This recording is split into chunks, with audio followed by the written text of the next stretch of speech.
like I said, give me a little background on how you got in the finishing industry and how you came for Palm Springs Plating to be founded. Tell me about that. Okay. Well, so I was moving along fine in my life. I was married. We had 2 kids, and I toyed with the idea of running my own business, but I did all kinds of different things: construction, sommelier in a fancy restaurant, real estate. I did it all, and everything was fine. And I was out on a job site, running all over the valley here in Palm Springs, and got a phone call from my wife, ex-wife now, and she says, I'm pregnant. And I said, well, that wasn't the plan. We had 2. That's all we wanted. We were fine. And I remember that phone call. I remember the pay phone. I can remember it like it was yesterday. This is screwed up because this isn't going to work. So I had to really get hard on to find a business. So my daughter, the 3rd child, is the same age as my business.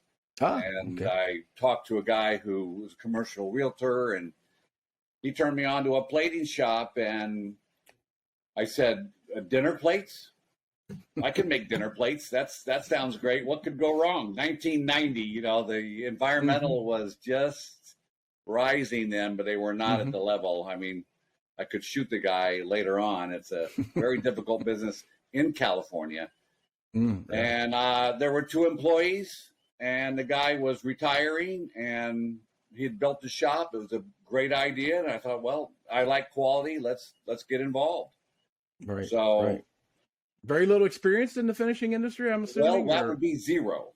0. Okay. That would be 0, Tim. Okay.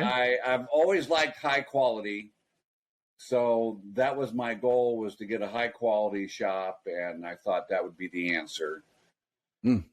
Right. The answer to all my dreams. But just 2 employees, right? Just 2 employees. Just had 2, and they're still working for me. It's 33 years later. Those 2 are still working for me.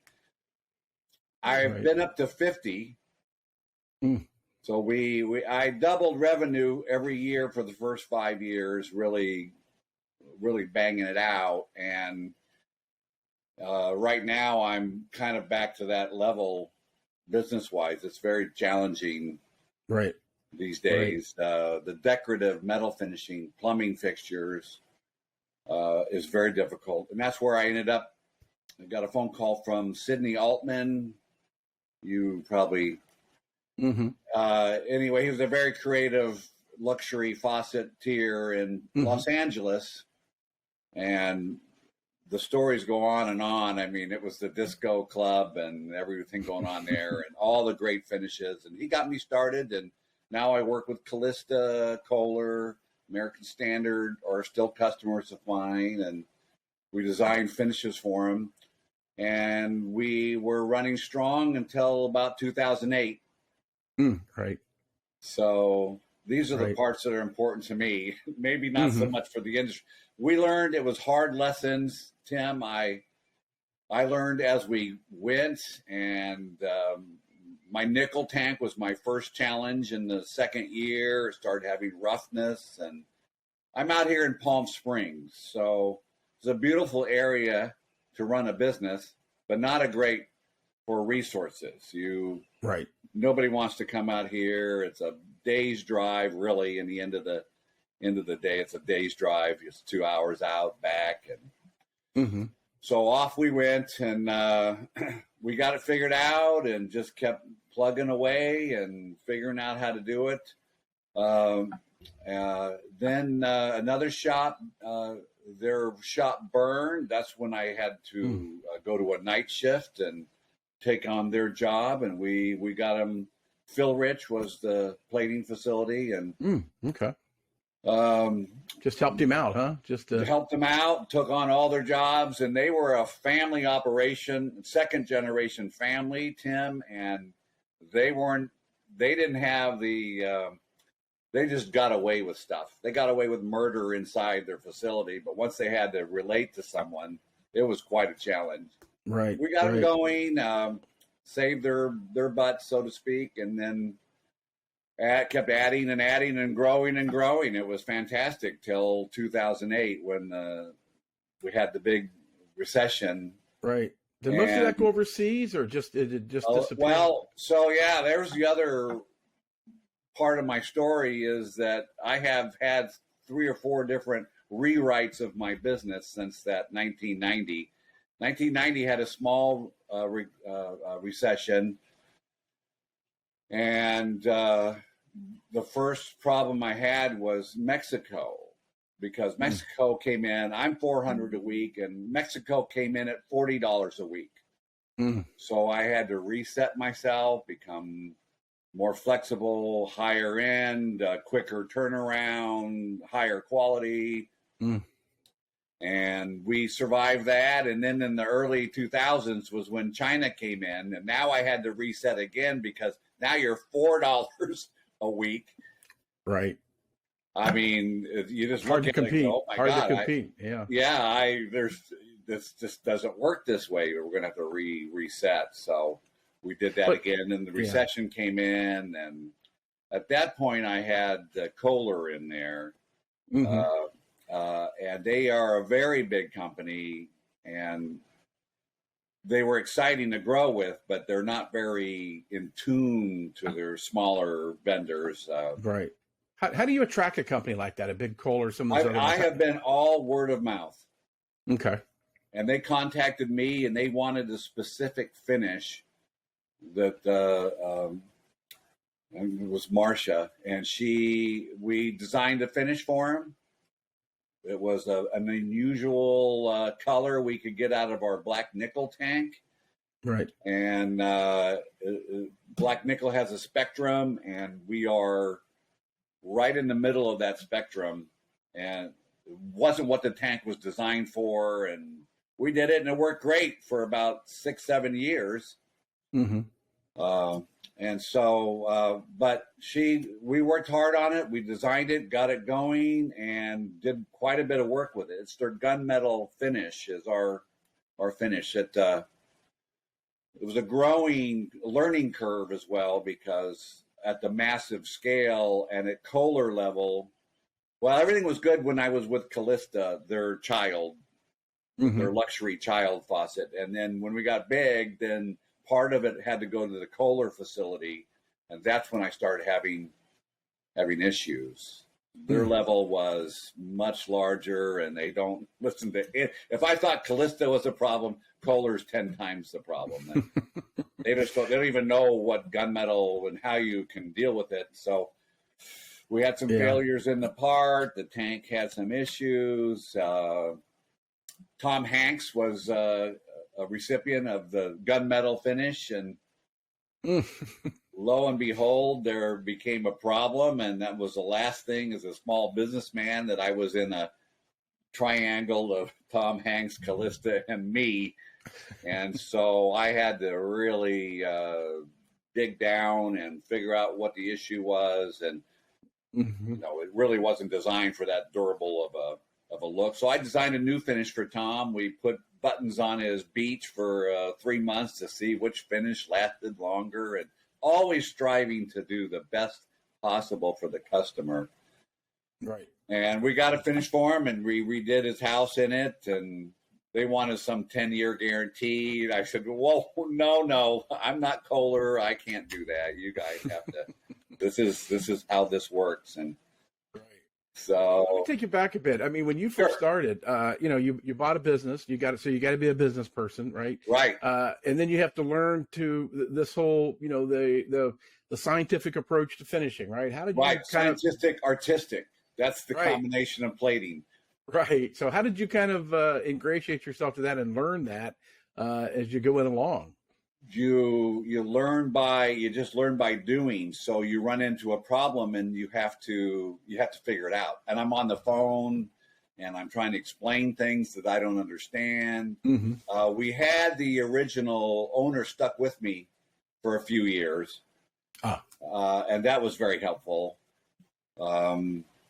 In most respects, that was helpful. He was a different kind of quality manager than I am. I just don't put up with anything not perfect, and Right. he was a little different on that. So his advice was good, but no, you just have to, you read and you learn, and then you have to keep testing. And I have the guys that are still with me and the crew I had was a great team. And surprisingly, we managed to get through all the challenges. And there's a miracle to the small business person that you cannot define pre-crisis. Mm.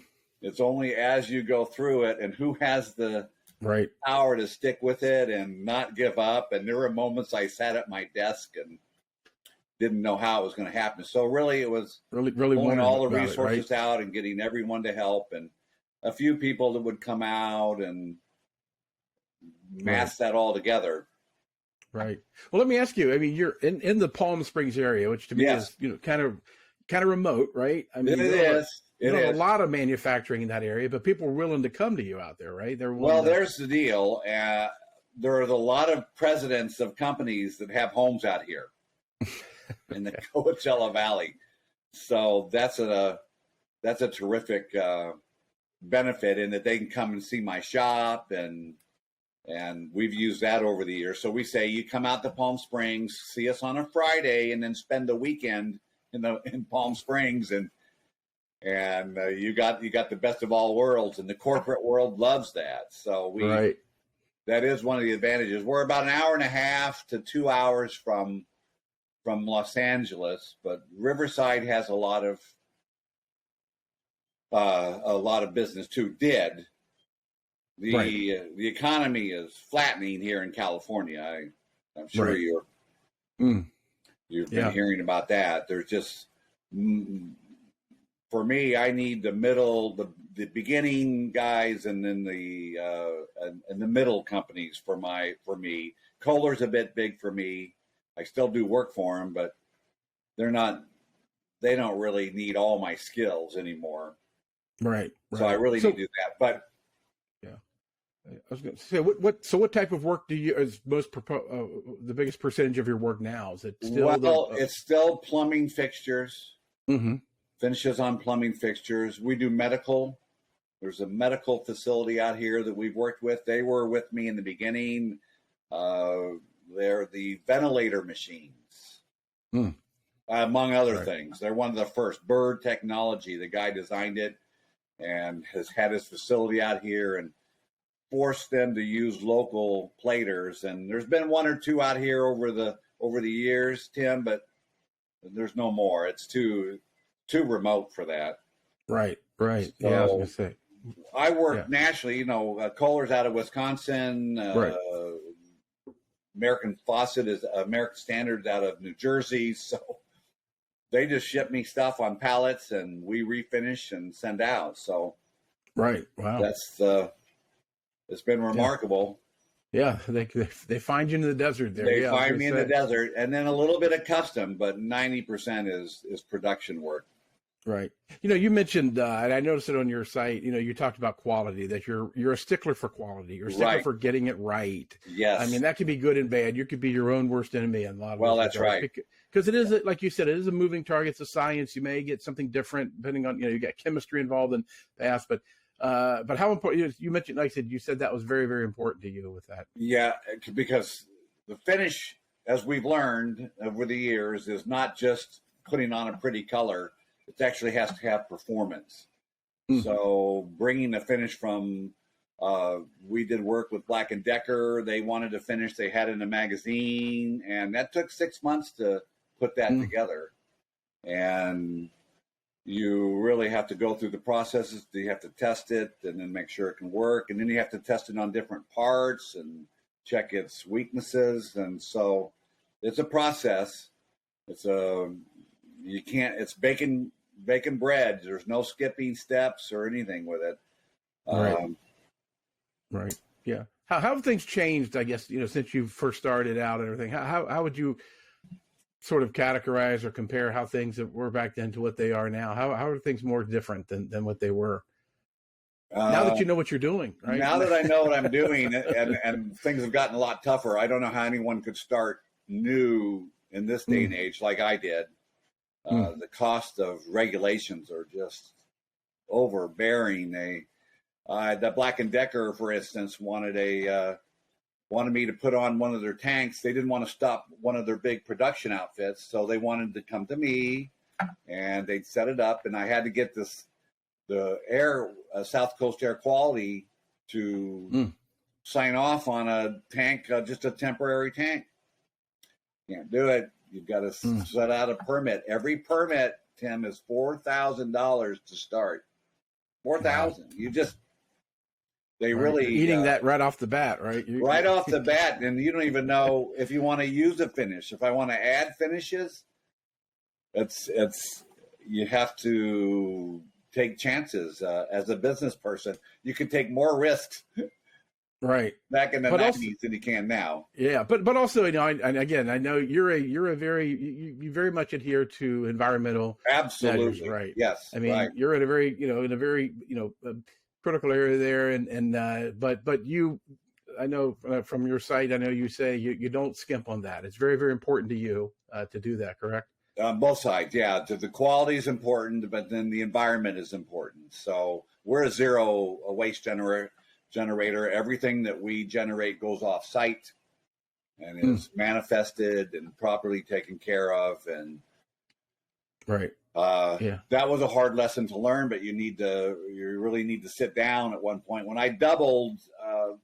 every year, not all the rules were followed like they were supposed to, and we eventually had to step up and do it. And I read other companies and in your magazine to see who's at that same level, and eventually you got to figure out what you have, right? And at what toxicity. So if it's 30%, it's one thing. If it's 80, it's a whole nother thing. If it's a 2 pH, you got one thing. If it's 3, it's okay. It's enormous. And they keep moving, and then they keep moving. And then they keep getting tighter and tighter and tighter. Yeah. So what do you think? Yeah. Do you do a lot of chrome there, or is it? We do a fair amount of chrome. That's what we do for the medical. They kept us alive during the pandemic as well. Right. And we had to stay alive because they were making ventilator machines. Very important, to get that done. Yeah. So what? Yeah, I was gonna say I mean, to get at that time to when that was very crucial, right? Remember, I guess the country was really rolling those out, and everybody needed them. And everything. Yeah. So business wise, it was a wreck. They didn't know it was. I've talked to them, and they overproduced. They did enough ventilators for 20 years, and there's no market for that. And what's your? I mean, like I said, you got any other changes going on at your facility, or you just? Well, we're involved in a change of our chrome. So we use the hex chrome. That's what we've had for years. Hex chrome really isn't a problem and handled right. However, California is going to make it illegal soon. Right. And so, lo and behold, South Coast Air Quality has offered to help me make that transition. Right. So it's healthier. It's going to take a lot of regulatory chapters off my head. So were you already doing? I thought you were already doing some trivalent, right? We have done trivalent. We ran it for a short period of time. It didn't perform at our level, so we still have it on our permit. And now, though, they want to take the hex out, and I'll lose my permit for the hex, which is very simple, easy metal to work with. However, they're afraid of that, and they don't want any of it around. And I don't know how far they'll go. They never seem to stop, Tim. That's the scary part. Yeah, you never know. So I know they're going to switch me to the trichrome, but I will put a letter in an envelope dated for 10 years, and it'll predict when they're going to make that illegal as well. And, that could possibly be. So you're working with them, because I know they were offering some funding, yes, some assistance for that. So when will that project start for you? that is we're in the middle of that right now. So I had to do Okay. proposals for them, and right now we are in mid. They are now submitting their proposal to me. I've seen the first draft. I have some questions on it, but we're within a few weeks where I'm going to need to sign that. And then funding runs out in March of 2024. So if you're not done, complete, all checks in, then it's your money now. Right. And I don't want to do that.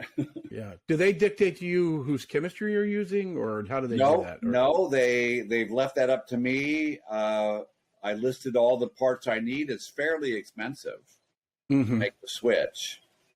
And we are running right around $170,000 to put in a trichrome. Right. Yeah. Just for the I don't do enough chrome personally that would justify that. So I am exactly the kind of person.